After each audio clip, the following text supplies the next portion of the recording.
নাই। কান্নার আওয়াজ চতুর্দিকে ছড়ায় পড়ল। বেলাল পয়গম্বরের সাহাবী আজান দিতেছেন, ওই বেলালের কানে আজানের মাঝখানে আওয়াজ আসছে মদিনার নবী জিন্দা নাই। আজান বাদ দিয়া মাঝখান থেকে দৌড়ায় আমার নবীকে দেখার জন্য। যেই নবী দুনিয়াতে নাই তার জন্য আজান দিলাম, সে না থাকলে আজান আর দিব না। ঠিকই নবীর ইন্তেকাল যখন হয়ে গেল, বেলাল বলে আর মদিনায় থাকতে পারি না, আজান আমি দিয়া সহ্য করতে পারি না। সিরিয়ার জমিনে বেলাল চলে গেল। বেলালের কণ্ঠের আজান যদি না হয়, ফজরের অন্ধকার আলোকিত হয় না। যদিও 10 জন সাহাবাদের মধ্যে বেলালের নাম নাই, কিন্তু নবী কয় আমি জান্নাতে গিয়া বেলালের আওয়াজ পেয়েছি, হাঁটার আওয়াজ। পয়গম্বরের আর একজন সাহাবী হানজালা রাদিয়াল্লাহু তাআলা আনহু বাসর রাতে চলে আসছে। গোসল না করিয়া নবী নাই খবর শুইনা হাজির। ও আল্লাহর বান্দারা, নবী নাই খবর শুনিয়া সাহাবায়ে কেরাম ঘর থেকে দৌড়ায়, হানজালাও দৌড়ায়। 70 জন সাহাবা শহীদ হয়ে গেছেন। নবী বললেন এদের তাড়াতাড়ি জানাজা পড়ে দাফন দাও, গোসলের দরকার নাই।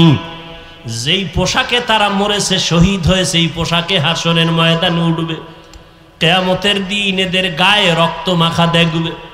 আল্লাহ ডাকবে, শহীদরা আসো, বিনা হিসাবে জান্নাতে যাও।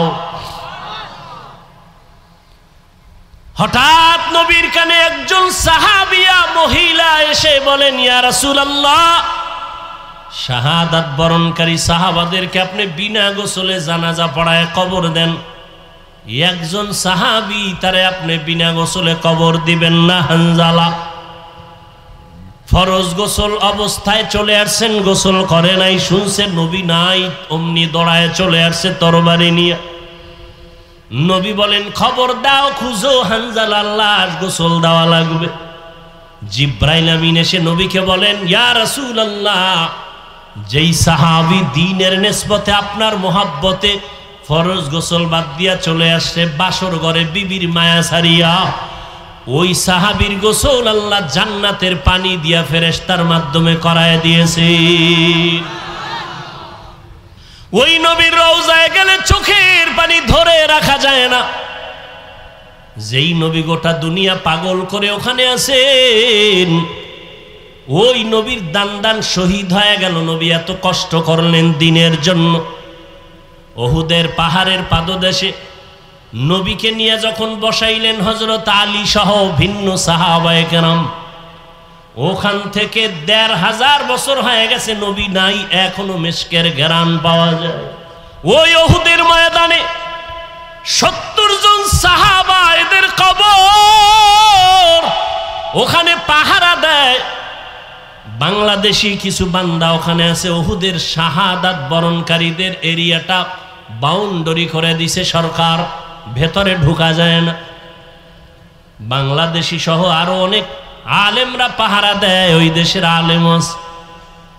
একজনে সেদিন বললেন, হুজুর আল্লাহর কসম, উহুদের এই ময়দানে যদি রাত্র 2টার পরে আসেন, মিশকের ঘ্রাণ বের হইতে থাকে। ওখানেই তো নবীর জন্য দ্বীনের নিসবতে জীবন দিয়েছে রাসূলের কলিজার টুকরা পন চাচা বীর আমির হামজা, যার কলিজা বের করে আবু সুফিয়ানের স্ত্রী হিন্দা চাবায়া চাবায়া খাইছিল। এরে নবীর উম্মতের দল, ওই সাহাবাদের আদর্শ অন্তরে লালন করো। এখনো সময় আছে, তওবা করে নাও। বিজয়টা তোমার কেমন তুমি ভাবনি। ইমানদারের ভাবনা বেঈমানের ভাবনা কখনো এক না। একজনে আমার মুমিনের সালাম দিয়া কয়, কেমন আছেন? বলে আমার ইমানের হালাত ভালো, তো আলহামদুলিল্লাহ আমি ভালো আছি।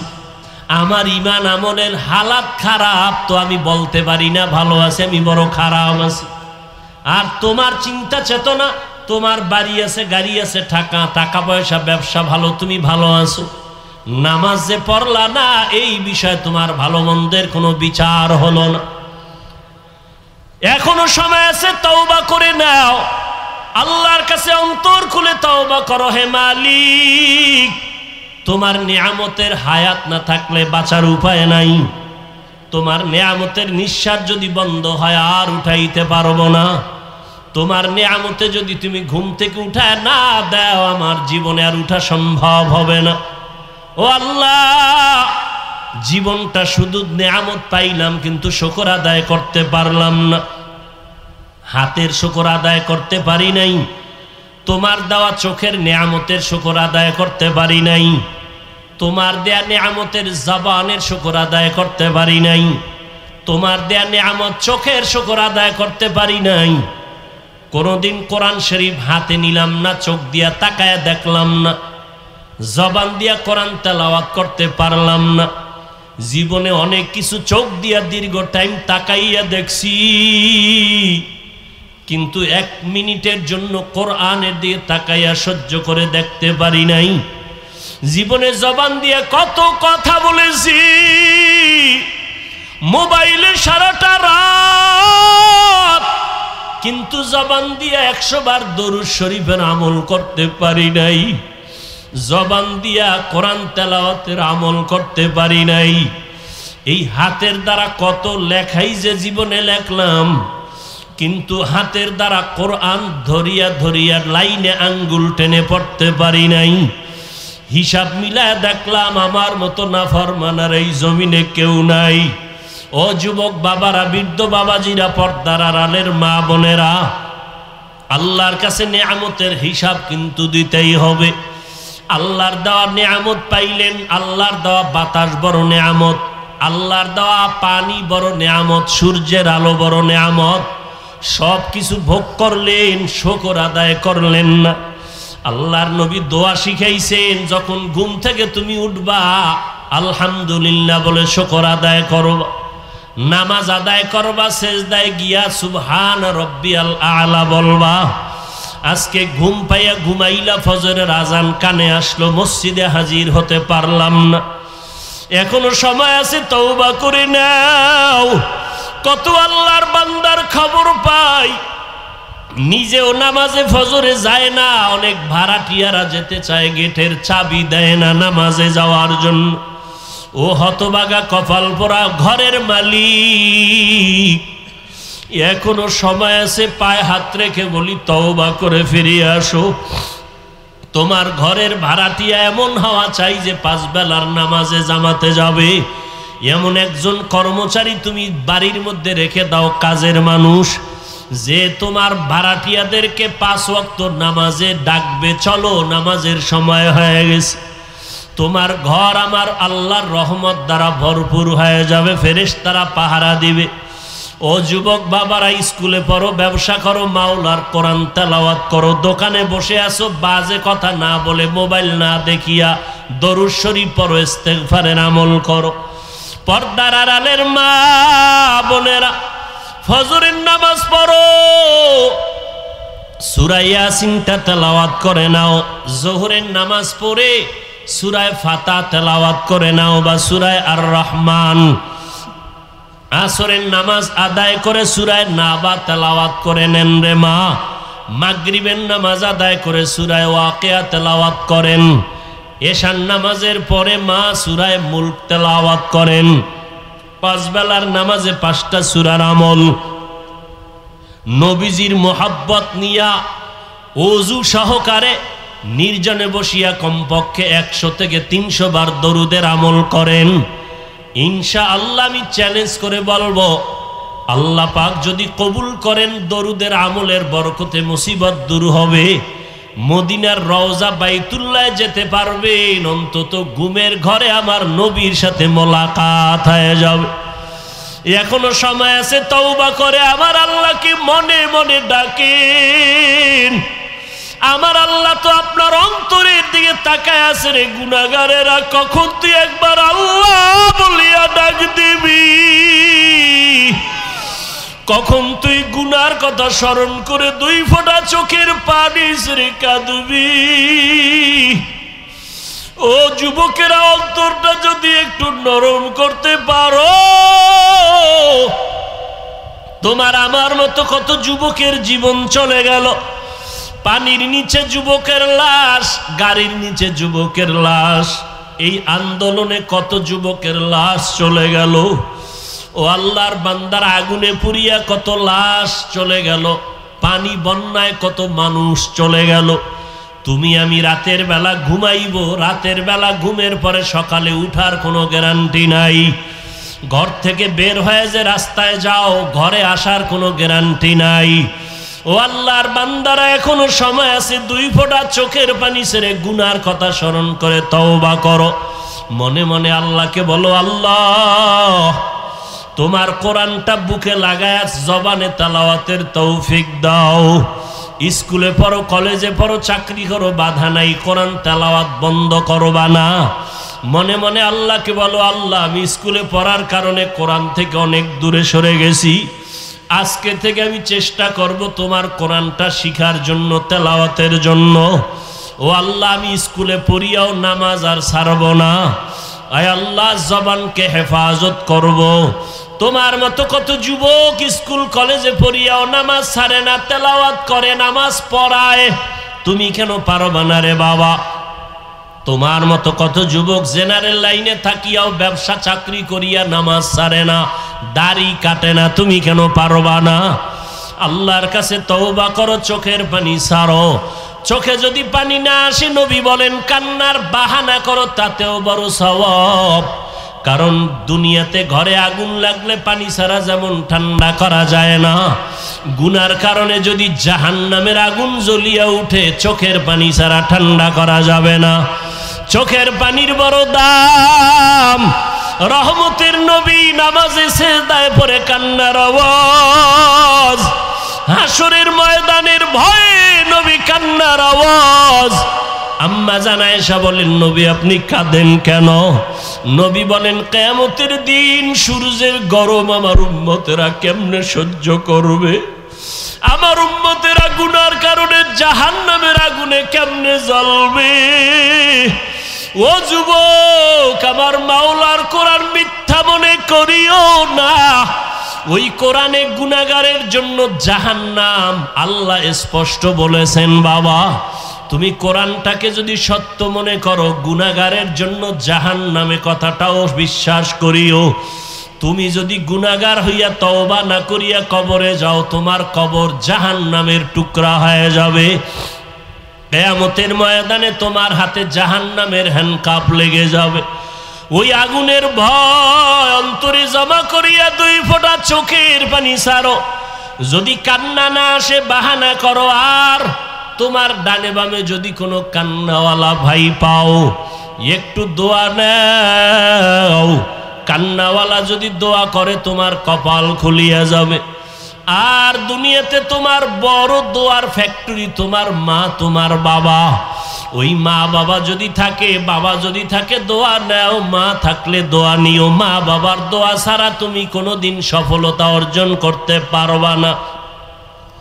ওই মায়ের কাছে গিয়া বলি, ওরে মা একটু দোয়া করিয়া দাও। রসুলের রওজার কিনারায় দোয়ায় দাঁড়াইলাম, একটা যুবক আমার দেশে বাড়ি, গলা জড়ায় কাঁদে আর কয়, হুজুর আমার মা নাই, আমি বড় অসহায়। আমার মা আমার জন্য কত দোয়া করেছেন, আজকে আমি সব পাই, কিন্তু আমার মায়ের কণ্ঠ কানের মধ্যে পাই না।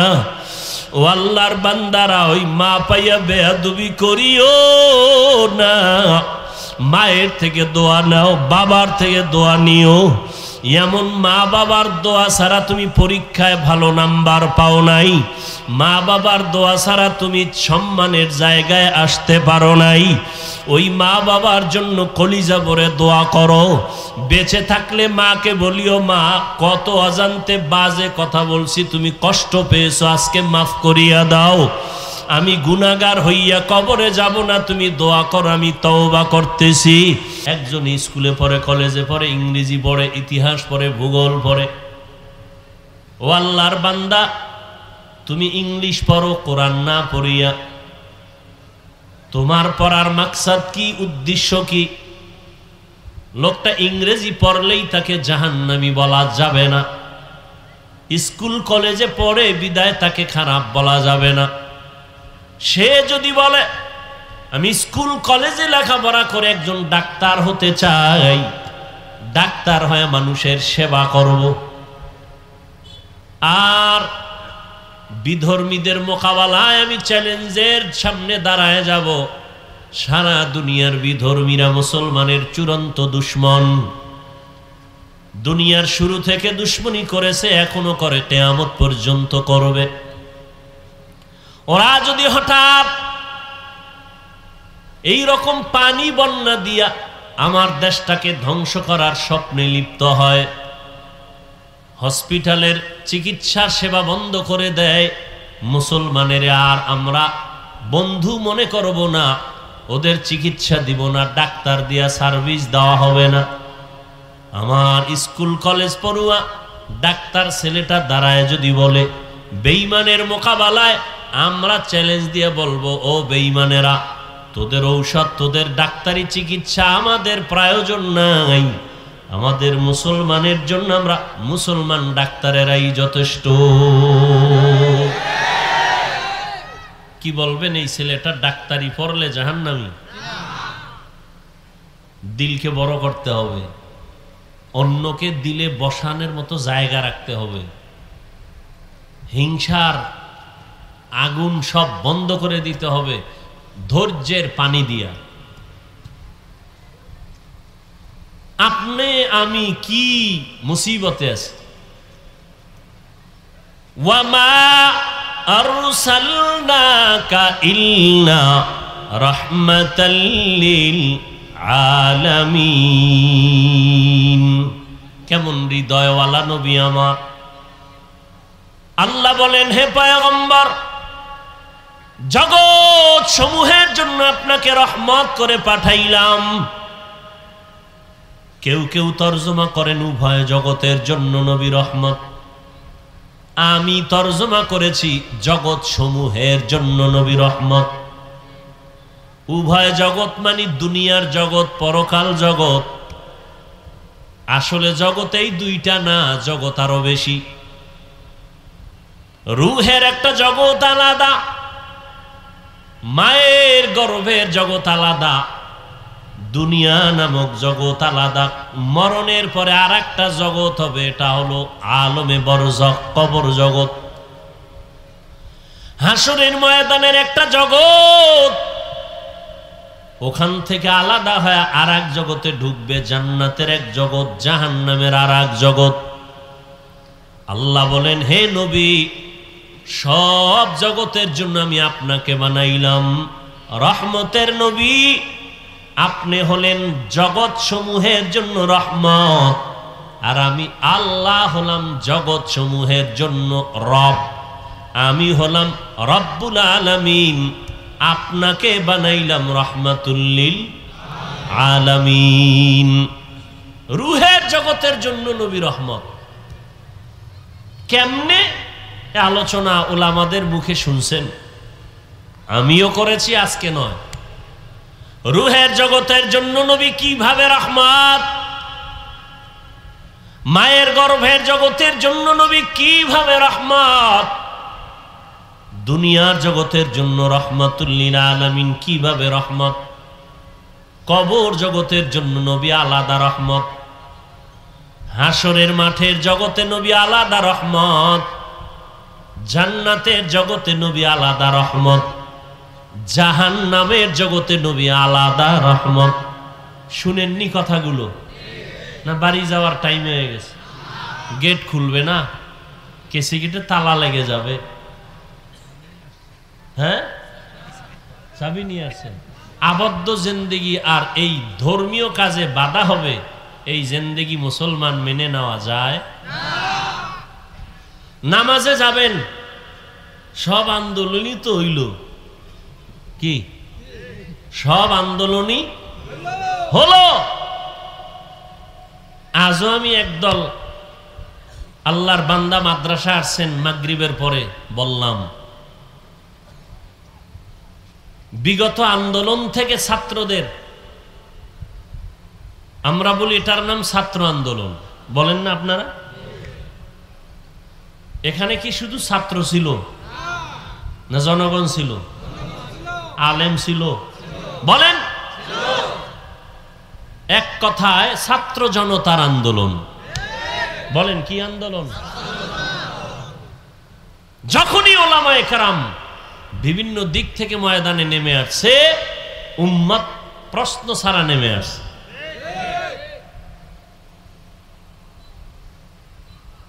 এই আন্দোলন থেকে দুইটা শিক্ষা আমরা নিতে পারি।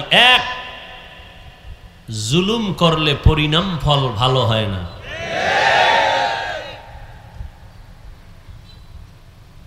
জুলুম তিন প্রকার। কয় প্রকার? নিজের সাথে জুলুম, আল্লাহর সাথে জুলুম, অন্যের সাথে জুলুম। নিজের সাথে জুলুম যেমন ব্যক্তির সাথে জুলুম, আহালের সাথে জুলুম। চোখ আল্লাহ যে কাজের জন্য বানাইছেন ওই কাজে চোখ ব্যবহার না করা চোখের জুলুম। হাত আল্লাহ যে কাজের জন্য সৃষ্টি করেছেন এই হাত ওই কাজে ব্যবহার না করা হাতের জুলুম। চোখ বানাইছেন কেন? বেগানা দেখার জন্য। হাত বানাইছেন কেন? ফেসবুকে আলেমদের বিরুদ্ধে লেখার জন্য। জবান বানাইছেন কেন? গীবত করার জন্য। এগুলো নিজের সাথে জুলুম, আহালের সাথে জুলুম। 7 বছর বয়সের বাচ্চাকে নামাজের মুসাল্লায় দাঁড় করাও, না করানোটা জুলুম। 10 বছরে শাসন করো নামাজের জন্য, এগুলো আহালের সাথে জুলুম। বাবার আহাল সন্তান, স্বামীর আহাল স্ত্রী, শিক্ষকের আহাল ছাত্র, ইমাম খতিবের আহাল মুসল্লি, জনপ্রতিনিধির যারা দায়িত্বশীল তাদের আহাল জনগণ। সমস্ত দুনিয়ার মানুষের দায়িত্বে উলামায়ে কেরাম, উলামায়ে কেরামের আহাল হলো সারা দুনিয়ার উম্মত। আল্লাহর সাথে জুলুমের নাম শিরিক। শিরিক করা আল্লাহর সাথে জুলুম। অন্যের সাথে জুলুম, চাই সেটা একটা পিপিলিকা হোক, বিড়াল হোক, কুকুর হোক। কুকুরের সাথে জুলুম, অন্যায় করে নাই, খামোখা একটা বাড়ি মারলেন, জুলুম। বিড়াল কোনো অপরাধ করে নাই, খানা বন্ধ করে দিলেন, জুলুম। এবার আসেন আমরা পরস্পরে মানুষ। বাড়ি করলেন, হাঁটার জায়গা দিলেন না প্রতিবেশীকে, জুলুম। আছে না নাই? মালিকের পানির লাইন আলাদা, ভাড়াটিয়াদের পানির লাইন আলাদা। ভাড়াটিয়ার পানির লাইনের পানি বন্ধ থাকে, মালিকের পানি বন্ধ থাকে না, জুলুম। আছে না নাই? নিজে মন চাইলে গেট খুলে বের হবেন, ঢুকবেন, ভাড়াটিয়া নামাজে যাবে, গেট বন্ধ, জুলুম। আছে না নাই? দুই অপরাধের শাস্তি মরার আগে হবে, লিখে রাখবেন। আগেও বলছি, আজও বলে যাই। কয় অপরাধের শাস্তি? قال النبي صلى الله عليه وآله وسلم اثنان يعجلهما الله في الدنيا। পয়গম্বর বলেন এমন দুইটা অপরাধ আছে যে দুইটা অপরাধ করলে শাস্তি হবে দুনিয়াতে। আল বাগিয়ু ওয়া উকুকুল ওয়ালিদাইন। 1 নম্বর অপরাধের নাম জুলুম। জুলুম করলে শাস্তি হবে মরার পরে না আগে? সবাই মুখস্থ করেন। ভাই ভাইয়ের সাথে জুলুম করেছো, শাস্তিটা কিন্তু মরার আগেই হয়ে যাবে। ভাই বোনের সাথে জুলুম করেছো, শাস্তি হবে মরার আগে। বোনের পৈতৃক সম্পত্তি বাবার থেকে তুমি আত্মসাৎ করে বোনকে তুমি বঞ্চিত করেছো, বোনের উপরে জুলুম করেছো। খাইতে পারবি না, গলায় ঢুকবে, পেটে যাওয়ার আগে আজরাইল এসে হাজির হয়ে যাবে। অনেক সন্তানেরা অন্য ভাই বোনের সম্পদকে আত্মসাৎ করে নেয়, বাবারে কনভিন্স করে নেয়। আবার অনেক বাবা আছে একজনকে গোপনে সব দিয়ে দেয়, ভিন্ন সন্তানদের বঞ্চিত করে। জুলুম। আল্লাহর নবী বলেন জুলুমের শাস্তিটা মরার আগে হবে। মালিক কর্মচারীর থেকে তুমি সব কাজ আগে আদায় করে নিলা, বেতনটা টাইম মতো দিলা না, চাইতে গেছে ধমক দিয়েছো, জুলুম করেছো। আছে না নাই? এই দোষটা সব আমার। গার্মেন্টস ফ্যাক্টরির মালিক, ঘরে কাজের লোক আছে না? আহা,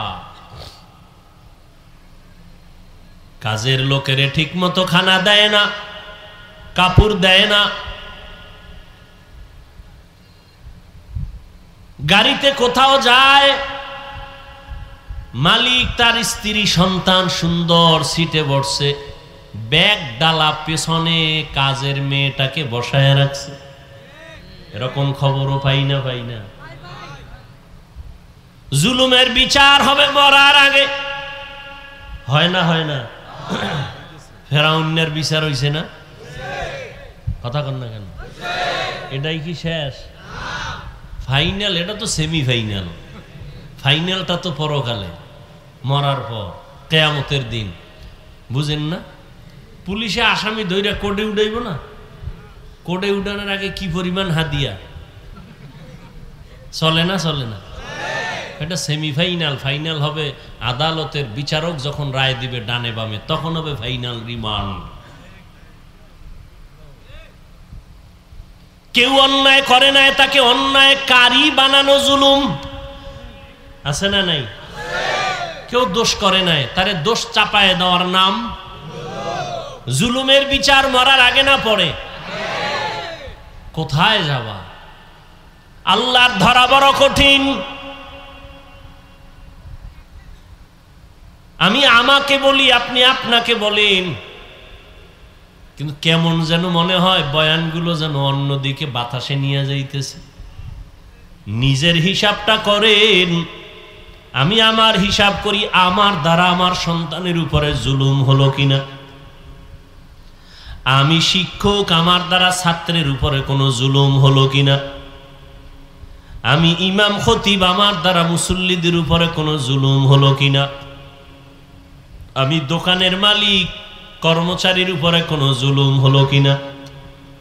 আমি বাড়ির মালিক, 5 তলা বিল্ডিং আমার, ভাড়াটিয়াদের উপরে কোনো জুলুম হলো কিনা। খালি আওয়ামী লীগের দিকে খুঁজেন কেন? আপনার দোষ দেখবে কে? বিএমপির দিকে মাথা ঘুরান কেন? আপনারটা আগে দেখেন। আপনি মইরা গেলে জবাব আওয়ামী লীগ দিবে, আওয়ামী লীগের জবাব আওয়ামী লীগ দিবে, বিএমপিরটা বিএমপি দিবে। আপনার আমারটা আপনার আমার দিতে হবে।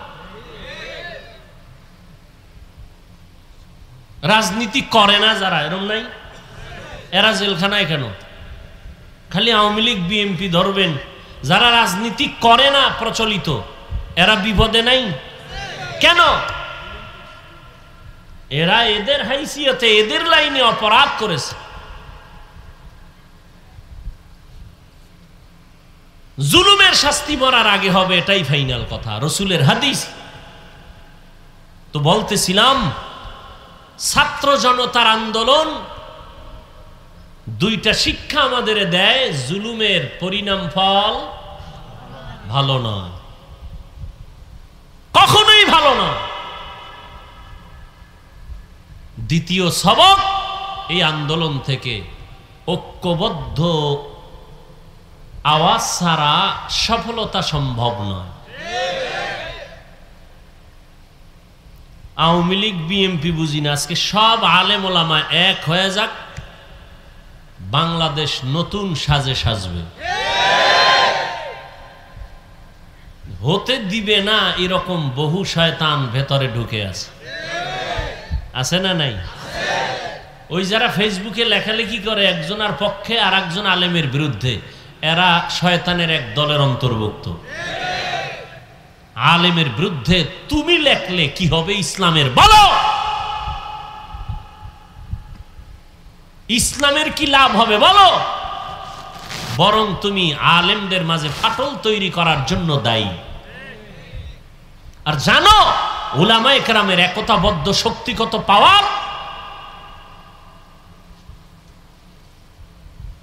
সবাই দিল থেকে আলেমকে মহব্বত করে, যখনই একতাবদ্ধতার মঞ্চের দিকে তাকায় তখন দূরে সরে যায়। আপনারা এক নাই, আমরা কেমনে থাকি? তুলনামূলক কমে আসতেছে, কিন্তু ফেসবুক যতদিন বন্ধ না হবে। আমি ওলামাদের এক মজলিসে মক্কায় বসে মদিনায় বলছি, আলেমদের বিরুদ্ধে বয়ান করা আর ফেসবুকে লেখা যতদিন বন্ধ না হবে, মিটিং হবে, নাস্তা হবে, কিন্তু ঐক্য থাকবে না। কেউ কাউরে আসমানে উড়াইব, কেউ কাউকে জমিনের নিচে নিবে ফেসবুকে লেখার দ্বারা। এর দ্বারা দূরত্ব তৈরি হবে। কোনোদিন মঞ্চে একসাথে বসবো ঠিক, একতাবদ্ধতার মেয়াদ থাকবে না। দোয়া করি, আপনারাও দোয়া করেন, উলামায়ে কেরাম সব এক হয়ে যায়, আল্লাহ তৌফিক দান করেন।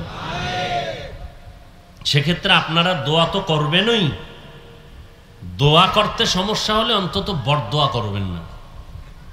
আপনার বরদোয়া কবুল হবে কিনা সেটা পরের কথা, করবেন না। উপকার পারলে করেন, না হলে চুপ থাকেন, বিরোধিতা করিয়েন না, ফায়দা নাই, লাভ নাই, ইসলামের কোনো উপকার নেই।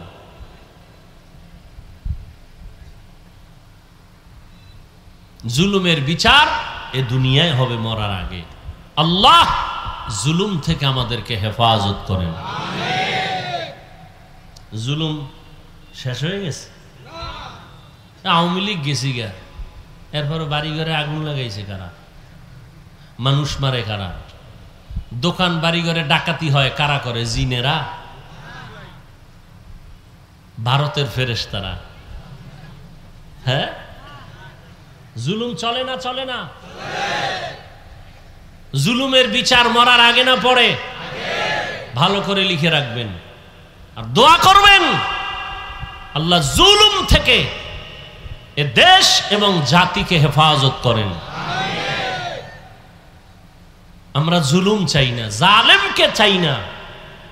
আমরা আখিরি নবীর মোহাব্বতের আদর্শের উম্মত চাই। প্রত্যেকটা ক্ষেত্রে কারোটা মানুষ দেখে, কারোটা দেখে না। আপনি ভাইয়ের সাথে জুলুম করতেছেন, মেয়ের সাথে জুলুম করতেছেন, বোনের সাথে করতেছেন, দোকানওয়ালা কর্মচারীর সাথে করতেছে, কেউ দেখে না, আল্লাহ তো দেখতেছেন।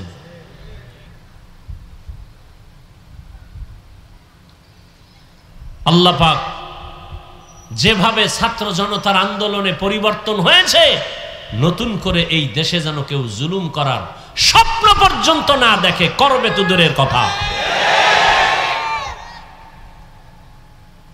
ছাত্র অন্যায় করবে, শাসন করার আইন আছে ইসলামে। কি করার আইন আছে? এই কথা কিন্তু একটা শব্দের ব্যবধান, কিন্তু খুব খেয়াল করবেন। শাসন করার আইন আছে, শোষণ করার আইন নেই। শাসনের নাম ইনসাফ, শোষণের নাম জুলুম। ইসলামে ছাত্রকে শাসন করার আইন আছে, শোষণ করার। স্ত্রীকে শাসন করার আইন আছে, শোষণ করার আইন নাই। জনগণকে শাসন করার আইন আছে, শোষণ করার আইন নাই।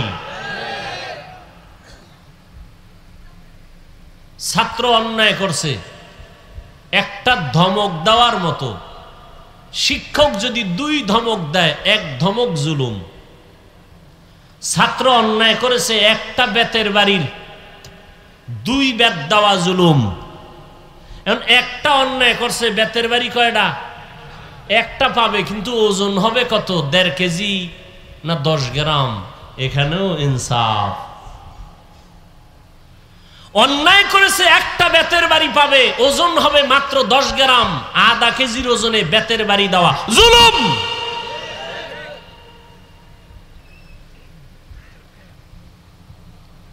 কয় না, জমানা ফাইল দিয়ে গেছে, এখন আর ছাত্রকে শিক্ষক বেত দেওয়া লাগে না। ছাত্ররা উল্টা শিক্ষকের দিকে। কি নমুনা আছে না নাই? তবে এখানে অনেক ছাত্র দেখতেছি বিভিন্ন ঘরানার স্কুল কলেজ মাদ্রাসার আজীবনের জন্য কথাটা আমি বলে থাকি, আজও বলছি, মনে রাখবেন শিক্ষকের সাথে বেয়াদবি করে মরার আগের বিচার হবে, লিখে রাখবেন। শিক্ষকদের সাথে যারা বেয়াদবি করবে তার শাস্তি হবে মরার আগে, মনে রাখবেন। সবার সাথে মেজাজ দেখানো যায়? সন্তান মা বাবার সাথে মেজাজ দেখাতে পারে? ছাত্র শিক্ষকের সাথে মেজাজ দেখাতে পারে? যারা দেখিয়েছে, চোখের সামনে দেখেছে, ওরা ধ্বংস হয়ে গেছে। ক্লাসে 1 নাম্বার বেয়াদবি করছে, ধ্বংস। বহু দেখেছি। স্কুল কলেজ আর মাদ্রাসার লাইনে কম দেখি নাই। যদি কেউ প্রমাণ চান হাতে ধরে দেখাতে পারবো। আল্লাহ ওই বেয়াদবির থেকে আমাদের হেফাজত করুন। পয়গম্বরের সাহাবী প্রথম, তিনি চাচাতো ভাই হযরতে আলী রাদিয়াল্লাহু তাআলা আনহু, নবীর কি দ্বিতীয় সিঁড়িতে গিয়া সাহাবী, তৃতীয় ধাপে গিয়া হযরত আলী নবীর, বলেন না কেন, জামাতা।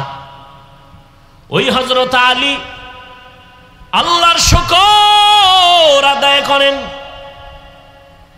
নবীজি আলীকে পাইয়া, যে আলী 7 বছর বয়স থেকে 12 বছরের মধ্যেই, কেউ বলেন 10 বছর, কেউ বলেন 11 বছর, কেউ বলেন 8 বছর, কেউ বলেন 7 বছর, এই বয়সে নবীর হাতে হাত লাগায় কালেমাওয়ালা মুসলমান হয়ে গেছেন। সুবহানাল্লাহ। না, হযরত আলী এতটাই আদবওয়ালা সাহাবী, রহমতের নবী বলেন, আনা দারুল হিকমাহ ওয়া আলীউন বাবুহা, আমি মুহাম্মদ হিকমত ও ইলমের ঘর, আর ওই ইলমের ঘরের দরওয়াজা আমার আলী। সুবহানাল্লাহ বলতে সন্দেহ? ইলমেরা ইজাজ করদান বেহিসাব, খলকেরা দাদান জওয়াবে বাসওয়াব। হযরত আলী আল্লাহর শুকর আদায় করেন। যেই নবী আলীকে বলেন, আমি আমার আলী ইলমের ঘরের দরজা।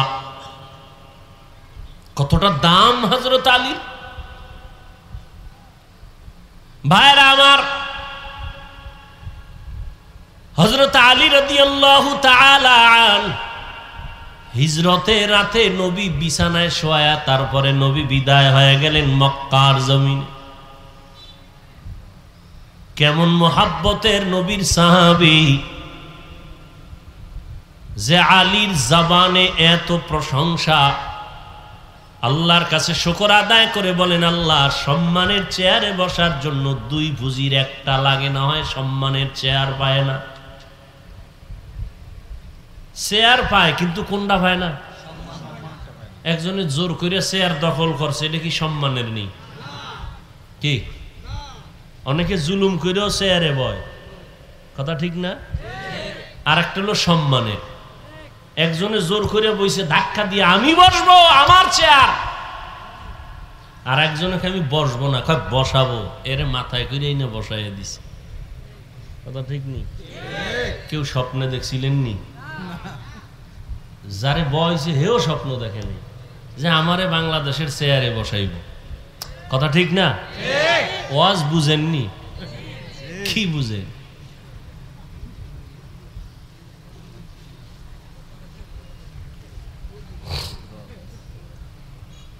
ভাইরা আমার, এরপরও কিন্তু ভয়, কারণ ফিলিস্তিনের জমিনের উপরে হিংস্র আক্রমণ, বাইতুল মাকদিসকে দখল করা, মুসলমানের উপর আক্রমণ। বাংলাদেশটা কিন্তু ছোট, মানচিত্রের দিকে তাকাইলে ছোট্ট একটা দেশ, টুপিওয়ালায় ভরা, মাদ্রাসায় ভরা। ভারতের জমিনে হাজার হাজার হাজার মাদ্রাসা, লক্ষ লক্ষ আলিম। 800 বছর পর্যন্ত স্পেন জমিন শাসন করেছে মুসলমান। কয়শো বছর? মুখস্থ করো। একটা জাতিকে ধ্বংস করার জন্য তার ইতিহাস ভুলায় দেওয়া যথেষ্ট। মনে রাখো 800 বছর পর্যন্ত স্পেন জমিন শাসন করেছে মুসলমানেরা। কোরআন শরীফের উল্লেখযোগ্য তাফসীর হলো কুরতুবী। ওই স্পেন জমিনে বসে লেখা 30 খণ্ডের তাফসীর, তাফসীরে কুরতুবী। ওই 800 বছরের শাসনের মুসলমান দেশ স্পেনের মধ্যে গিয়ে দেখো আজান বন্ধ। বেশি লাফাইও না রে যুবক, সাবধান। ভারতের চোখ যদিও একটু পর্দা লাগাইছে, আমেরিকার চোখ কিন্তু এখানে বড় করে রাখা আছে। ঠিক বলতে কি কষ্ট লাগে না? একটু ভাবতে হবে নাকি? একটু ভাবতে হবে। আমেরিকার ডব্লিউ বুশ বলেছিল, আমি সারা দুনিয়ার নারীদের যুবতীরে দেখতে চাই বেপর্দা, আর যুবকদের দেখতে চাই দাড়িবিহীন। ভাইরা আমার, আসামের মুসলমান, কাশ্মীরের মুসলমান, বসনিয়া চেচনিয়ার মুসলমান, ওদিকে বার্মার মুসলমান, চতুর্দিকে মুসলমানের উপর আক্রমণ চলতেছে। আমগো উপরে পড়বে না বলা যায় না, তবে ইনশাআল্লাহ চোখের পানি থাকবে, নামাজ থাকবে, সততা থাকবে, জুলুম থাকবে না। আল্লাহ পাক ফেরেশতা পাঠাইয়া আমাদের হেফাজত করবেন।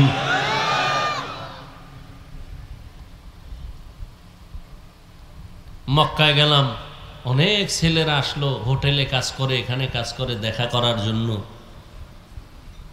আর শেষ সময় বলল, হুজুর জানেন না, এমনি তো রাষ্ট্রীয়ভাবে কাগজপত্রের কষ্টে আছে বিভিন্নভাবে, এরপর একটা দুঃখের কথা বলল। আমি বললাম, তোমরা এখানে এত সুন্দর জায়গা, আমরা টাকা খরচ করে আসতে পারি না, কত চোখের পানি, কত দোয়া, এরপরে আল্লাহ একটু নিয়ে আসেন।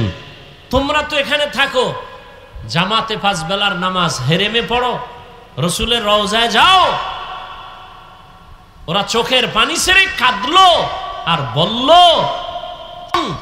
যে এই ছেলেরা, কিছু কিছু মানুষ আছে ওখানে, টাকা যা পায় টুকটাক দিয়ে জুয়া খেলে, নিঃস্ব হয়ে গেছে অনেকে জুয়া খেলে। তো চিন্তা করলাম, আবু জাহিল এখনো মরে নাই। মক্কা মদিনার কাছে আইসাও নামাজ নাই, দাড়ি নাই, টুপি নাই। যদি এমন হয় জুয়া খেলে, আর এই টাকা মা বাবারে দিলে কি হবে? আমি তো দোয়া করি, আল্লাহ আমার প্রবাসে যারা আছে, শুধু সৌদি আরব নয়, সারা পৃথিবীর আনাচে কানাচে আমার প্রবাসে যারা জীবন যাপন করেন, আল্লাহ তাদের কামাই রুজিতে, হায়াতে, ইজ্জতে বরকত দান করেন, সমস্ত মুসিবত থেকে হেফাজত করেন। জানি না আরবের ভেতরে কারা এই অভিযোগে অভিযুক্ত, হালাল টাকা কামাই করে রসুলের দেশে বসে যারা জুয়া খেলে, জানি না কারা, আল্লাহ জানেন, তাদেরকে হেদায়াত দান করুন।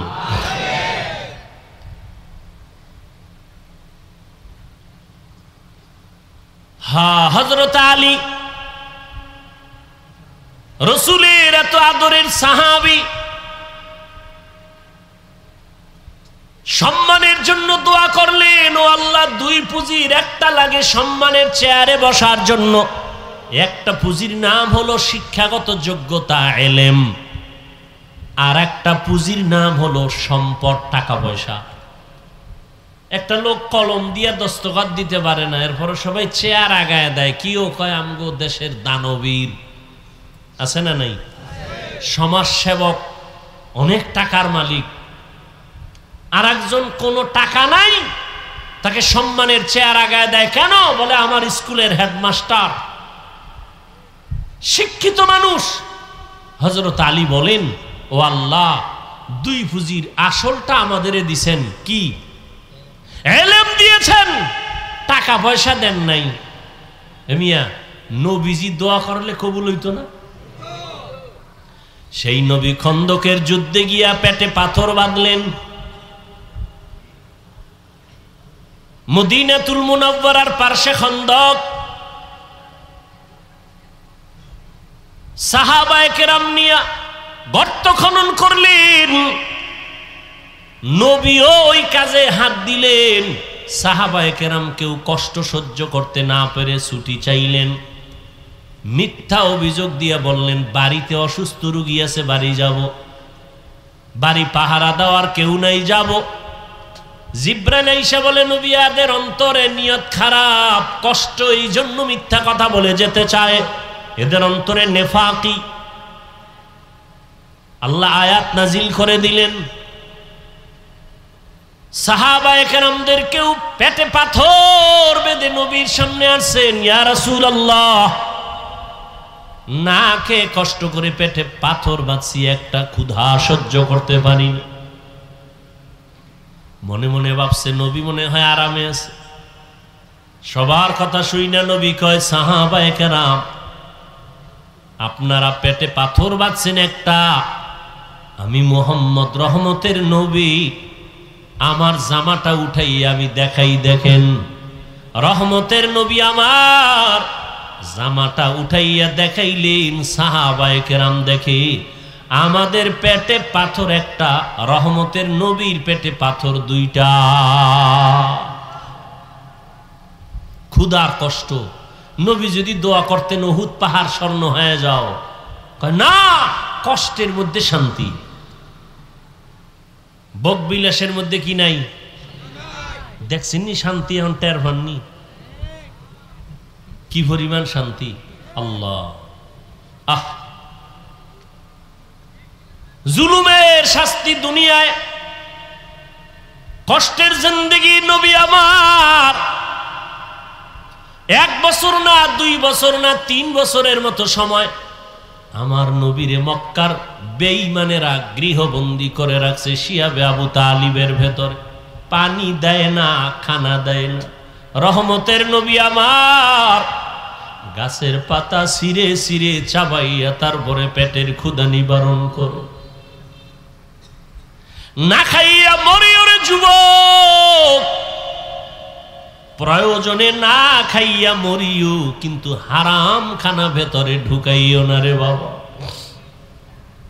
শান্তি নাই, শরীরে রোগ বেড়ে যাবে, অশান্তি শুরু হয়ে যাবে। হযরত আলী রাদিয়াল্লাহু তাআলা আনহু বলেন, মান আল্লামানি হরফান ইনশাআ বাআ ওয়া ইনশাআ আতাকা, আমাকে একটা অক্ষর যিনি শিক্ষা দিয়েছেন তিনি আমার কাছে এমন দামি যে আমাকে চাইলে বিক্রিও করে দিতে পারেন, গোলাম বানাইয়াও রাখতে পারেন। এই ছাত্ররা, হযরত আলী বলেন একটা অক্ষর আমাকে যে শিক্ষা দিল তার দাম কত? আমাকে বিক্রিও করে দিতে পারে, আমাকে গোলাম বানাইয়াও রাখতে পারে। এ হলো শিক্ষকের মর্যাদা।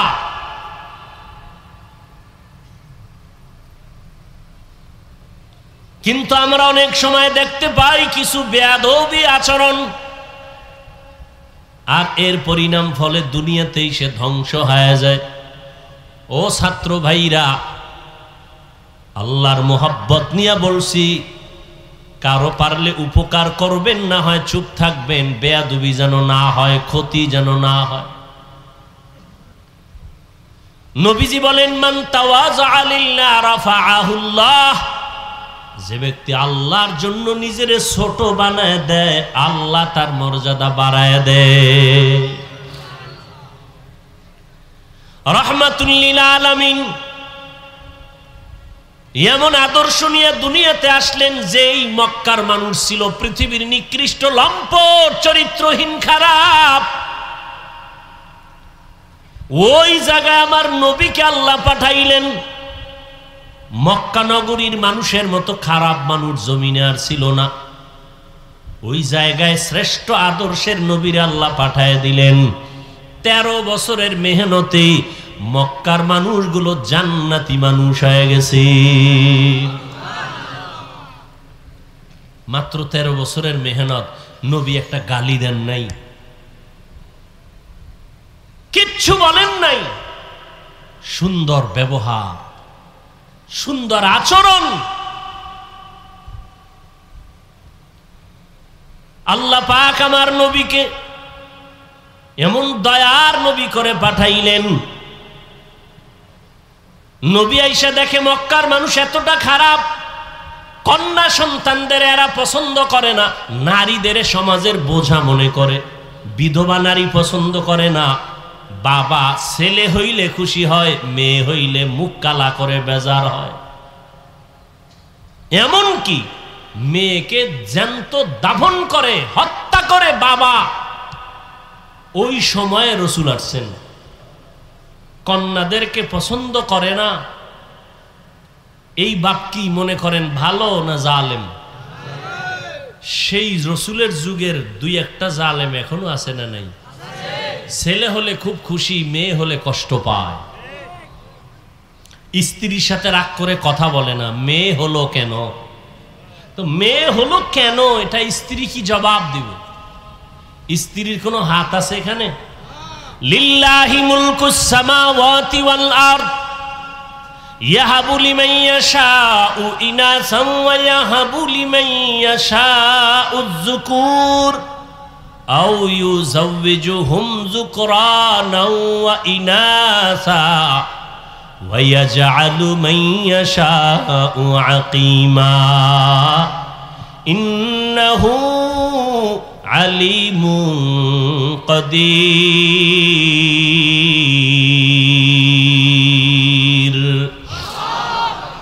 আসমান জমিনের মালিকানা কার? আল্লাহ বলেন আমার ক্ষমতা সব, আমি চাইলে কাউকে ছেলে দেই, কাউকে মেয়ে দেই, কাউকে দোনোটা দেই, কাউকে কোনোটাই দেই না। ক্ষমতা কার? না আপনি স্লোগান দিছেন ছেলে হোক মেয়ে হোক দুটোর বেশি নয়, একটা হলে ভালো হয়, না হইলে আরো ভালো। স্লোগান দিছে ছেলে হোক মেয়ে হোক দুটোর, কথা বল না কেন? দুটোর একটা হলে ভালো হয়, এই স্লোগান আছে না নাই? এই স্লোগান যেদিন থেকে শুরু, আমার মাওলার কুদরত সেদিন থেকে শুরু। সেদিন থেকে একসাথে দুইটা, একসাথে তিনটা, একসাথে 4 সন্তান। মা মরছে কয় না, মা এখনো তাজা। একসাথে 4 সন্তান আছে না নাই? সন্তানও সুস্থ, মাও। ছেলে হোক মেয়ে হোক দুটোর বেশি নয়, একটা হলে ভালো হয়, না হইলে আরো ভালো। এটা বাইতুল মুকাররমের খতিবের স্লোগান, মক্কা মদিনার ইমামের স্লোগান, তা আমেরিকার স্লোগান, পশ্চিমা বেঈমানের স্লোগান, ইহুদি খ্রিস্টানদের স্লোগান। এই স্লোগান দিয়ে এরপরে আবার ট্যাবলেটও দিয়ে দিস, খাও, নিয়ন্ত্রণ করো। কি নিয়ন্ত্রণ? কয় জন্ম নিয়ন্ত্রণ। নিয়ন্ত্রণের ক্ষমতা কার হাতে? আল্লাহ পাক বলে দেখ, সেই 20 বছর আগের নিয়ন্ত্রণের ট্যাবলেট খাওয়ার পরে আমগো সোনার বাংলায় জনসংখ্যা কি পরিমাণ কমলো? মাইনাস না প্লাস? তো ট্যাবলেট কই, স্লোগান কই? আমরা হুজুরেরা বাড়াইছি না, এখানে ময়দানে সব হুজুর নি, তো এই যুবককে পাঠাইছে। এক কথায় আল্লাহর সাথে পাল্লা দিয়া কেউ আগাই নমরুদ দিয়া পারছেনি? আল্লাহরে মাইরে ফেলাইলে কেসা খতম। নমরুদ কথা আল্লাহরই মারি, তীর ধনুক নিয়ে রেডি আল্লাহকে মারবে। গুলি মারছে ধনুক। আল্লাহ কয় ওয়ামাকারু ওয়ামাকার আল্লাহ ওয়াল্লাহু খায়রুল। তীরের আগায় রক্ত লাগে গেছে, নিচে আইয়া কয় দেখছুনি আল্লাহরে মাইরা ঠাক জায়গায় শেষ করে দিছে, এই যে রক্ত। এত পাওয়ারফুল নমরুদ, ওরে মারার জন্য কোন বাহিনী লাগছে? বলেন। এই জালেমরে শেষ করছে একটা অসুস্থ মশা, সাথে জুতা মোবারক, ঠিক নি? মাথার ভিতরে গিয়ে মশা আশ্রয় নিছে, ফাঁকে ফাঁকে একটা মিস কল দেয়। নমরুদ্দের চান্দি গরম। কত কবিরাজ, কত আয়ুর্বেদিক কত ডাক্তার ঔষধ, কোনোটাই মাথা ঠান্ডা হয় না। হঠাৎ করে জুতার সাথে মোলাকাত, মাথা হিমেল হয়ে গেল। নমরুদ কারে, আমার ভাইয়ের ভিতরে যে ঔষধ আছে আমি তো জানি না, জুতা লাগাইলে মাথা ঠান্ডা, যত একটু বাড়ি মারে আরো ঠান্ডা, বাড়ির পাওয়ার ওজন বাড়ায় দেয় আরো ঠান্ডা। এই জুতার বাড়ি দিলেই মাথা ঠান্ডা, কেমন সান কপাল। এই কপাল কি সবার হয়নি? আল্লাহ মাঝে মাঝে জুতার সাথে মোলাকাত করায় সান কপাল্লাদের। বুশের গালে জুতা লাগছে, সাংবাদিক বলে কাইফা হাল, ডোন্ট মাইন্ড।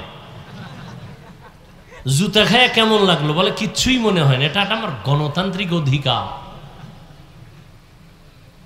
নমরুদ্দা জুতার বাড়ি দিলে মাথা ঠান্ডা, এটা কেমন কপাল আর কেমন ঔষধ। এটা তো আর কোনো বানানো ঔষধ না, আমাদের ইতিহাস তো ইসলামে আছে। এখন জুতার বাড়ি কে দিবে? আলাদা কর্মচারী রাখো, বেতন দিয়ে, কামি হইলো বেতন নিবে, জুতার বাড়ি মারবে। জুতার বাড়ি দেয় একজন, দেয় ওর বাথরুমে যাওয়া লাগবো না তো? স্যার আমি বাথরুমে যাবো, আর একজন রাখতে হবে, আমি একা পারি না। এবার ডবল কর্মচারী, ওর কাজ কি? জুতার বাড়ি। নমরুদ্দের ডাক দিয়ে কয়, যত জোরে মারবি বাড়ি, বেতন বাড়ায় দিন। আল্লাহর কুদরত কত কঠিন। আল্লাহ চাইলে মুহূর্তে সব কিছু করে দিতে পারেন। মুহূর্তে জীবনে কল্পনা যা হয় নাই, আল্লাহ তা করে দিতে পারেন। আমরা এখন আনন্দে নাচতেছি, কি নাচতেছি না? আমরা যদি আবার সীমা লঙ্ঘন করি, তা আমাদের কল্পনায় নাই, আল্লাহ এমন কিছু করে দিতে পারেন না? পারেন না? যেমন এই বাইতুল মাকদিস, ফিলিস্তিনের ইতিহাস আমি ছাত্রদের ক্লাস করাই। 100 বছর পর্যন্ত বনি ইসরাইল এত চালাক, মুসা নবী, ঈসা নবীর উম্মত, একদল ইহুদি আর একদল খ্রিস্টান। আল্লাহ এদের দিলেন নিয়ামত, নবীদের দেশ বাইতুল মুকাদ্দাস। এরা জুলুম শুরু করলো, নবীর গায়ে হাত তুললো। যেই জাতি নবীর গায়ে হাত তুলে, যেই উম্মত আলেমদের বিরুদ্ধে যায়, ওদের অভিশপ্ত জীবন নেমে আসে মুহূর্তের মধ্যে। যে যুগে নবী নাই, ওই যুগে উম্মতের পথ প্রদর্শক উলামায়ে কেরাম, সেই আলেমদের উপরে যখন কারো হস্তক্ষেপ হবে, তখন এটা আসমান থেকে ফয়সালা নেমে আসবে। আল্লাহ দেখান না? দেখেন না? আপনাকে চৌক আছে দেখার মতো? আছে। থাকলে কোনোদিন আলেমদের বিরুদ্ধে লেখবেন না, বলবেন না। কোন আলেমকে কখনো বয়ান দিতে যাবেন না। খবরদার, এইভাবে করেন, ওইভাবে চলেন, আলেমকে এই চালাকি করে বয়ান দিতে যাবেন না। আপনি পথ প্রদর্শক নয়, উলামায়ে কেরাম পথ প্রদর্শক, ওয়ারাসাতুল আম্বিয়া। তারা নিয়ামত পাইয়া এত খুশি, এরা জুলুম করা শুরু করছে। এইবার আল্লাহ আর এক জালেমেরে ওদের মাথায় চাপায় দিছে। এবার মজা বুঝ। এজন্য আমি বলবো, যাই করেন না কিছু, জুলুম যেন আপনার থেকে আমার থেকে প্রকাশ না পায়, সাবধান। যেই সমাজে জুলুম হয়, ওই সমাজে আর শান্তি থাকে না, আর বিচারের ফয়সালা আসমান থেকে চলে আসে। নমরুদের ফয়সালা হয়ে গেল। রহমতের নবী এমন এক টাইমে আসছেন, কন্যাদেরকে হত্যা করে নবী এসে নারীদের জন্য রহমতের চাদর বিছাইয়ে দিলেন, আর বললেন, আমি শুধুমাত্র মক্কা আর মদিনার নবী না, আমি দো জাহানের সরদার, সমস্ত জগতের জন্য আমি নবী। আমার একটা ছেলে নাই, আমি 4 কন্যার বাবা। কয় কন্যার বাবা? নবীর ছেলে আছে? ছোটবেলা আল্লাহ দিছিলেন, নিয়ে গেছেন। এবার চিন্তা করেন, আপনার ছেলে একটা আছে, আপনি তো মনে করেন আপনার শক্তি বেড়ে গেছে। নবীর একটা ছেলেও নাই, নাই তো নাই। এর মধ্যে আবার কাটা গায়ে লবণ দিচ্ছে। মক্কার কিছু কাফেরেরা কয়, মুহাম্মদের বংশ শেষ, ও মরে যাবে, বংশ শেষ হয়ে যাবে, ওর বংশ রক্ষার কোনো ছেলে নাই। নবীর দুঃখ লাগছে। আল্লাহ কয়, নবী আমি আপনার ডাইরেক্ট ছেলে না দিলেও এমন ব্যবস্থা দিছি কিয়ামত পর্যন্ত আপনার প্রশংসা থাকবে সবার মুখে। ইন্না আতাইনা কাল কাউসার, আমি আপনাকে কাউসার দিলাম। কাউসারের এক অর্থ হলো রুহানি সন্তান। যদিও নবী ঔরাজাত সন্তান নাই, কিন্তু গোটা দুনিয়াতে ১৫০০ বছর পরেও রুহানি সন্তানের অভাব নাই দুনিয়াতে। আজও রাসূলের বিরুদ্ধে কথা বলে কেউ নিস্তার পায় না। রুহানি সন্তানেরা মাথা উঁচু করে আন্দোলনে নেমে পড়ে। রাসূলের দুশমনরা কেউ মাথা উঁচু করে দাঁড়াতে পারে না, কোরআনের বিরুদ্ধে কথা বলে দাঁড়াতে পারে না, ইসলামের বিরুদ্ধে কথা বলে দাঁড়াতে পারে না, কিয়ামত পর্যন্ত পারবে না ইনশাআল্লাহ। এমন রহমতের নবী বলেন, আমি 4 কন্যার বাবা। আর কন্যার বাবাদেরকে বলে দিলেন, এই কন্যার বাবারা, একটা কন্যা পেয়েছো তো একটা জান্নাতের মালিক হয়ে গেছো। সুবহানাল্লাহ না? 2টা কন্যা পেয়েছো, 2টা জান্নাতের মালিক হয়ে গেছো। তার মানে যারা কন্যা পাইছো তোমার ঘর রহমতে ভরপুর হয়ে গেছে। তাসনিমা কয়, নারীদের উপরে আল্লাহ জুলুম করছে, আল্লাহ বড় জালেম। দেখেন কি পরিমাণ অপরাধের কারণে দেশেও আর থাকার কোনো সুযোগ হয়নি। ভাইরা আমার, আল্লাহ পাক নবীর মাধ্যমে মক্কা নগরীটাকে এত সুন্দরভাবে সাজায় দিলেন। ওই আদর্শ আজকে যারা পালন করে ১৫০০ বছর পরে আজও তারা শান্তিতে আছে, সম্মানে আছে। নবী বলেন, আমি 4 কন্যার বাবা। ও কন্যার বাবারা, একটা কন্যা যদি পাও একটা জান্নাতের মালিক হয়ে যাবে। কন্যাদের অধিকার আল্লাহ বাড়ায় দিলেন নবীর মাধ্যমে। রহমতের নবীর 25 বছর বয়স। রহমতের নবী হিসাবে কত পাওয়ার। আবার আল্লাহ তাকে আলাদা স্পেশাল পাওয়ার দিলেন, নবীকে আলাদা। 25 বছরের কালে নবীর কত পাওয়ার যৌবনের। এই যুবকেরা, নাস্তিকদের জানায় দাও, 25 বছরের যুবক আমার নবী, তার শক্তি কত, যৌবনের পাওয়ার কত। যুবকেরা টের পাওনি? কি টের পাবো? মোবাইলে সব শেষ, সবগুলো হারবালের রুগী হয়ে গেছে, সবগুলো। 25 বছরের যুবক, ফুটন্ত গোলাপের মতো চেহারা, আর চেহারা সব কার্টুন হয়ে গেছে, কার্টুন। সারাদিন কার্টুন দেখতে দেখতে আর মোবাইলে সারা রাত সজাগ থেকে উল্টা পাল্টা রাস্তায় ঘুরতে ঘুরতে শরীর শেষ, যৌবন শেষ, জীবন শেষ, চেহারার মধ্যে কোনো নূর নাই। কে বলবে এই কথা? কে বলবে এই কথা? আর ওদিকে ওপেন চ্যালেঞ্জ দিয়ে রাখছে বাসের সাইনবোর্ডে লাগায়। উনি এমন বেহায়া, নির্লজ্জ। মানুষের লজ্জা শরম থাকবে না। রাসূল বলেন, লা ঈমানা লিমান লা হায়া আলা, যাদের লজ্জা নেই ওদের ঈমান নাই। যুবকরা এগুলো করতেছে, ওদিকে হারবালওয়ালারা সাইনবোর্ড পোস্টার, মেয়েরা ঘুরে ঘুরে ঘুরে ঘুরে হ্যান্ডবিল বিলি করতেছে, লিফলেট বিলি করতেছে, ওপেন চ্যালেঞ্জ, এই সমস্ত বাজে কথা বলে। লজ্জা শরম কই গেল? মোবাইল তো আমরাও চালাই, আর এটা এমন একটা যন্ত্র, এটা ছাড়া চলার উপায় নাই। কিন্তু ভালো দিকটাকে আমরা গ্রহণ করি, খারাপ থেকে দূরে থাকি। এমনিই তো একটা টাচ মোবাইলের দিকে তাকায় থাকলে চেহারার কি ক্ষতি হয়, শরীরের কি ক্ষতি হয়। গুগলে ঢুকো, জীবনভর তো আকামি করলা, আজকে একটু কিছু তথ্য নাও, তুমি তো ওখান থেকে শিক্ষার বহু কিছু আছে। তুমি যদি চাও মোবাইল থেকে অনেক কিছু শিখতে পারো। বড় বড় বিধর্মীরা মুসলমান হয় কেন?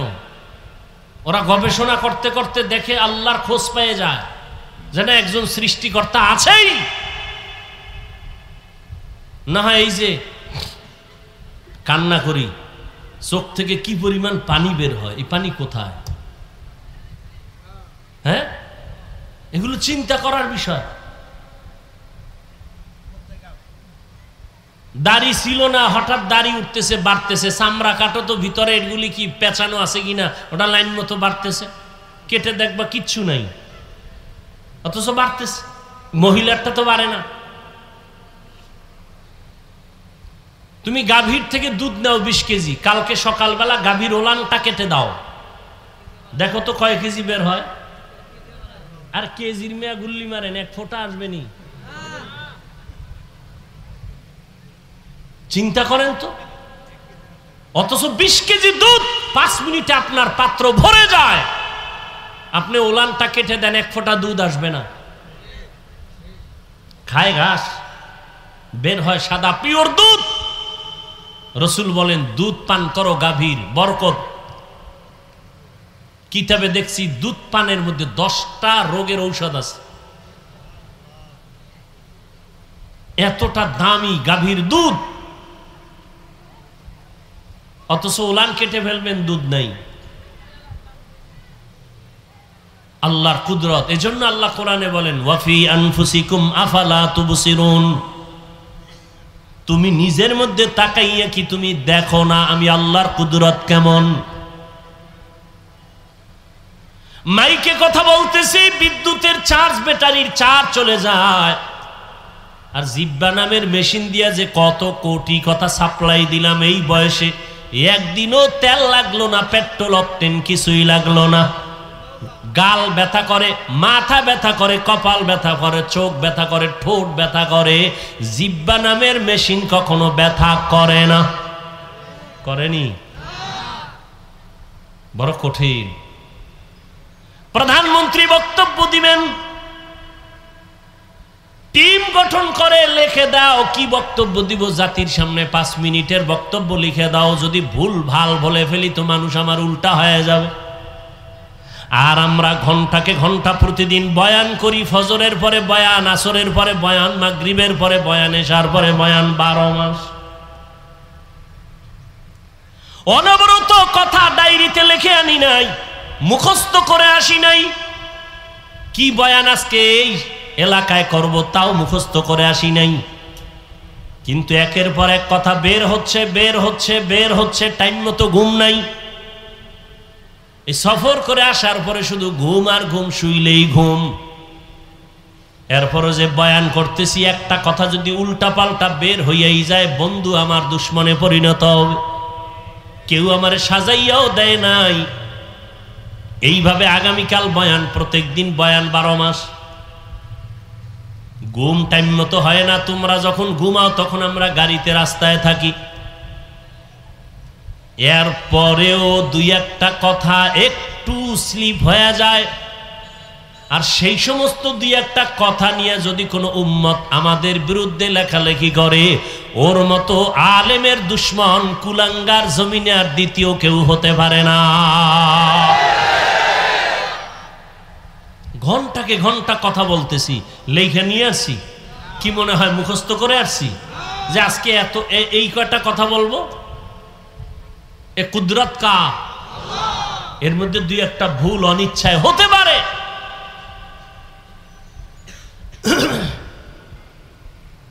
তুমি এইসব বলো না। তুমি এত বড় বুদ্ধিজীবী, লাকুম দিনুকুম ওয়ালিয়া দিন, বুখারীর হাদিস কয়ে লাইছো। হ্যাঁ, ঈদের নামাজের জানাজা বানায় লাইছো, আছে না নাই? হ্যাঁ, আল্লাহ আমাদের হেদায়েত দান করুন। কষ্ট হইতেছে? আর একটু সামনে আগাবো? ঘুমাবা নয় তো, ঘরে মোবাইলই চালাবা, আর কি করবো? হায় হায় হায় হায়। ওয়ামা আরসালনাকা ইল্লা রাহমাতাল লিল আলামিন।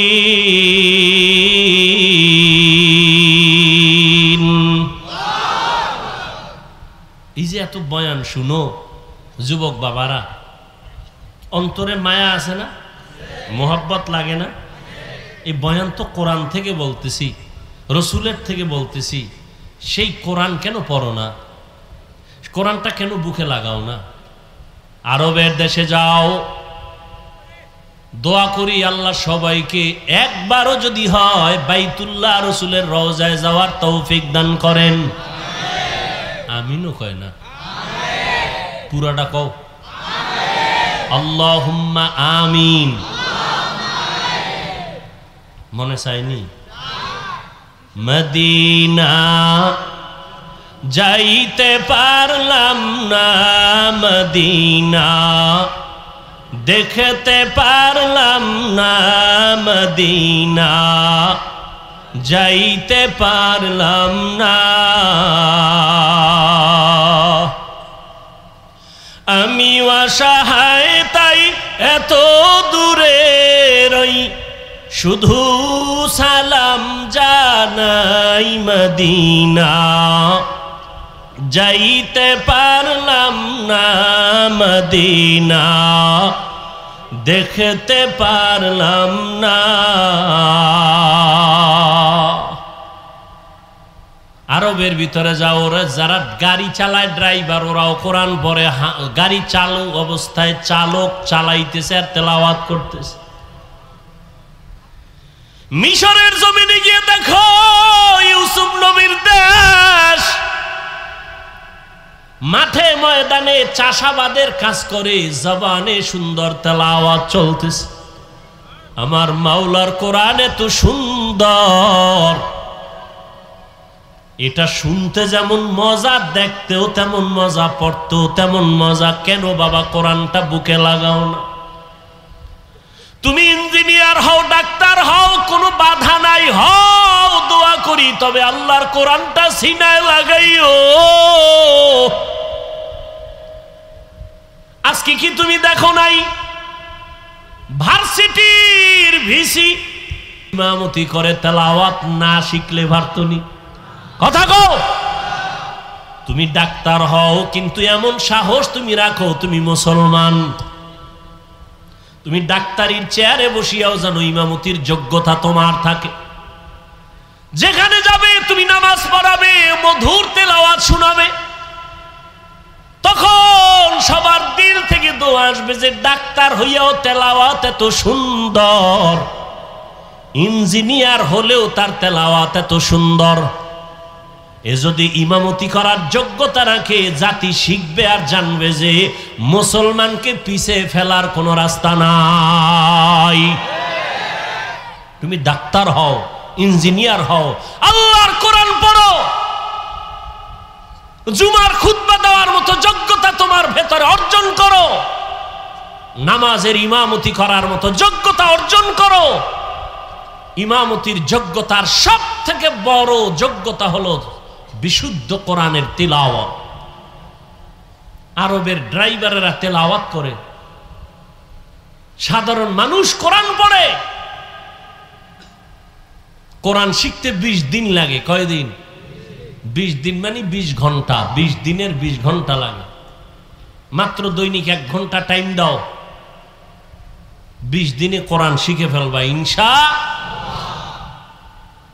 বহু সময় নষ্ট করছো এদিক সেদিক, কোরআন শিখতে 1 ঘন্টা টাইম দাও, ফজরের পরে না হয় এশার পরে, সুযোগ মতো দাও না, দেখবা আল্লাহর প্রতি মায়া, ইবাদতে মায়া বেড়ে যাবে। রহমাতুল লিল আলামিন নারীদের ইজ্জত রক্ষা করার দিকে বাবাদের বললেন নারীদের আর হত্যা করা যাবে না, কন্যা হত্যা করা যাবে না। নবীর আদর্শ বাস্তবায়ন করতে গিয়া দান শহীদ করেছেন। তারপরেও নবী কোনদিন জিদের বশবর্তী হয়ে রাগ করে কারো উপরে জুলুম করেন নাই। আর ওই নবীর আদর্শ পালন করে সাহাবায়ে কেরাম সারা দুনিয়াতে এত দৃষ্টান্ত স্থাপন করেছেন যে আজকে সাহাবায়ে কেরামের আদর্শ নিয়ে দুনিয়ার মানুষ তার জীবনকে সুন্দর করে। আর নামাজ ছাড়বো না, দাড়ি কাটবো না, বেপরদায় চলবো না, কারো সাথে খারাপ ব্যবহার করবো না, নবীজির তরিকা মেনে মা বাবা তোমার দোয়া নিয়া ওলামায়ে কেরামের পরামর্শ নিয়ে চলবো, বিরোধিতা করব না। তওবা করার মতো যদি কারো অন্তর তৈরি হয়, তওবার খাঁটি নিয়ত যদি থাকে, দুটো হাত আমার আল্লাহকে দেখায়া দাও। আয় আল্লাহ আমাদের হাতগুলো কবুল করে নেন। আয় আল্লাহ আমরা গুনার থেকে তওবা করতেছি, আর গুনাহ করব না। আয় আল্লাহ আর আপনার নাফরমানি করব না।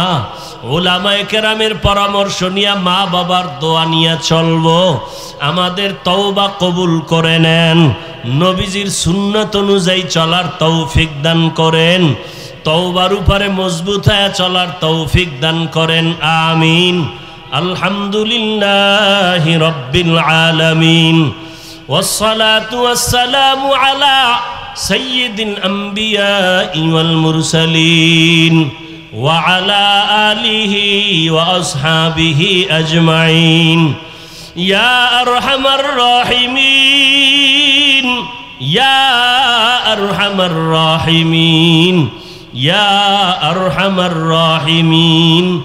রব্বিরহামহুমা কামা রব্বায়ানি সগীরা। আল্লাহুম্মা ইন্নাকা আফুউন কারীম তুহিব্বুল আফওয়া ফা'ফু আন্না। আল্লাহুম্মা ইন্না নাসআলুকা রিযাকা ওয়াল জান্নাহ ওয়া নাউযু বিকা মিন সাখাতিকা ওয়ান নার। আল্লাহুম্মা ইন্না নাসআলুকা রিযাকা ওয়াল জান্নাহ ওয়া নাউযু বিকা মিন সাখাতিকা ওয়ান নার। ও দয়ার মালিক, গুনাহের বোঝা নিয়ে আপনার দরওয়াজায় হাত তুলেছি। কত উলামায়ে কেরাম, কত দাড়িওয়ালা মুরব্বী হাজী সাহেব, কত ব্যবসায়ী, কত চাকরিজীবী, কত যুবক, কত ছাত্র ভাই, কত মা বোনেরা আপনার দরওয়াজায় হাজির। আয় আল্লাহ, আপনি যেদিন দুনিয়ায় পাঠাইছিলেন কত আনন্দিত ছিল আমার মা বাবা।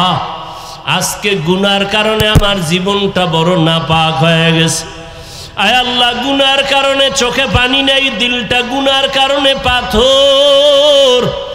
আয় আল্লাহ, আমার ডানে বামে কত আপনার গোলামরা কান্না করে চোখে পানি। আমার কপাল বড় খারাপ, আমার চোখে পানি নাই।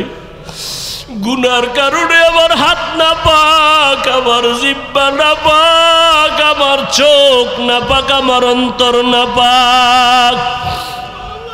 আয় আল্লাহ, তওবার নিয়ত করেছি, আর হাতের দ্বারা গুনাহ করব না। আয় আল্লাহ, চোখের দ্বারা গুনাহ করব না,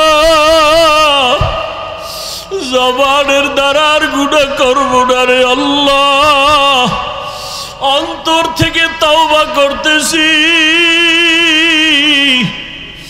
আয় আল্লাহ, অন্তরের কল্পনার গুনাহের থেকে বাঁচতে চাই, হাতের গুনাহ থেকে বাঁচতে চাই, চোখের গুনাহের থেকে বাঁচতে চাই।